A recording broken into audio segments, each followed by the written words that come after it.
Price lord. ಕರ್ತನ ನಾಮಕ್ಕೆ ಸ್ತೋತ್ರ ಉಂಟಾಗಲ್ಪಡಲಿ. ಪ್ರೀತಿಯುಳ್ಳ ದೇವ ಜನರೇ, ಯೇಸು ಕ್ರಿಸ್ತನ ಹೆಸರಿನಲ್ಲಿ ನಾನು ನಿಮ್ಮನ್ನು ವಂದಿಸುತ್ತೇನೆ.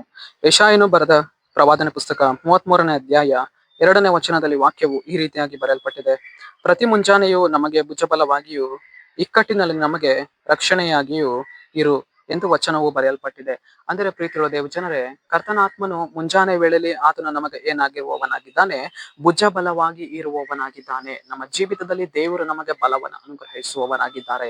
ಇವತ್ತು ನಮ್ಮ ಜೀವಿತದಲ್ಲಿ ಅನೇಕ ಸಾರ್ತಿ ನಾವು ಹೇಳ್ತೇವೆ, ನಾನು ಬಲವನ್ನ ಕಳೆದುಕೊಂಡು ಬಿಟ್ಟಿದ್ದೇನೆ, ಬಲಹೀನನಾಗಿದ್ದೇನೆ, ನಾನು ಬಲಹೀನವಾಗಿ ನಾನು ನಡೆದು ಹೋಗುತ್ತಾ ಇದ್ದೇನೆ ಎಂದು ಅನೇಕ ಸಾರ್ತಿ ನಾವು ಹೇಳುತ್ತೇವೆ. ಆದರೆ ಪ್ರೀತಿಯುಳ್ಳ ದೇವ ಜನರೇ, ಕರ್ತನ ಆತ್ಮನ ಮುಂಜಾನೆ ವೇಳೆಯಲ್ಲಿಯೇ ದೇವರು ನಮಗೆ ಏನಾಗಿದ್ದಾರಂತೆ?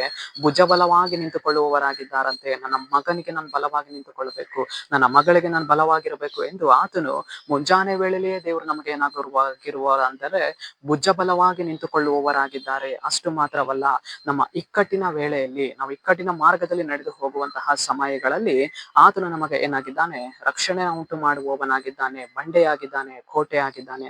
ನಮ್ಮ ಇಕ್ಕಟ್ಟಿನ ವೇಳೆಯಲ್ಲಿ ಆತನು ನಮಗೆ ವಿಶೇಷ ಸಹಾಯಕನಾಗಿ ನಿಂತುಕೊಳ್ಳುವವನಾಗಿದ್ದಾನೆ.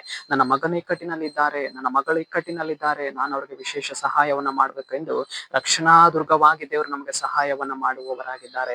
ಆದುದರಿಂದ ಅನುದಿನವೂ ಮುಂಜಾನೆ ವೇಳೆಯಲ್ಲಿಯೇ ಆತನ ಬಲವನ್ನು ಹೊಂದಿಕೊಂಡು, ಆತನ ಭುಜ ಬಲವನ್ನು ಹೊಂದಿಕೊಂಡು ನಾವೇನ್ ಮಾಡಬೇಕು? ನಡೆದು ಹೋಗ್ಬೇಕು. ಸರಿ, ನಾವು ಪ್ರಾರ್ಥಿಸಿಕೊಳ್ಳೋಣ. ಅಪ್ಪ ಕರ್ತನೆ, ನಿನ್ಗೆ ಸ್ತೋತ್ರ ಸ್ವಾಮಿ. ಈ ಮುಂಜಾನೆ ವೇಳೆಯಲ್ಲಿ ದೇವರೇ, ಈ ವಾಕ್ಯ ಭಾಗ ಸಂದೇಶವನ್ನು ನೋಡುವ ಜನಗಳನ್ನು ಸಂಧಿಸು. ಕರ್ತನೆ, ನಿನ್ನ ಜನರ ಜೀವಿತದಲ್ಲಿ ನಿನ್ನ ಕಾರ್ಯವನ್ನ ಮಾಡಿ, ನಿನ್ನ ಜನರಿಗೆ ನಿನ್ನ ಭುಜ ಬಲವಾಗಿ ಇರುವುದಕ್ಕಾಗಿ ಸ್ತೋತ್ರ ಕರ್ತನೆ. ನಜರೇತಿನ ಯೇಸುವಿನ ನಾಮದಲ್ಲಿ ತಂದೆಯೇ, ಆಮೆನ್, ಆಮೆನ್.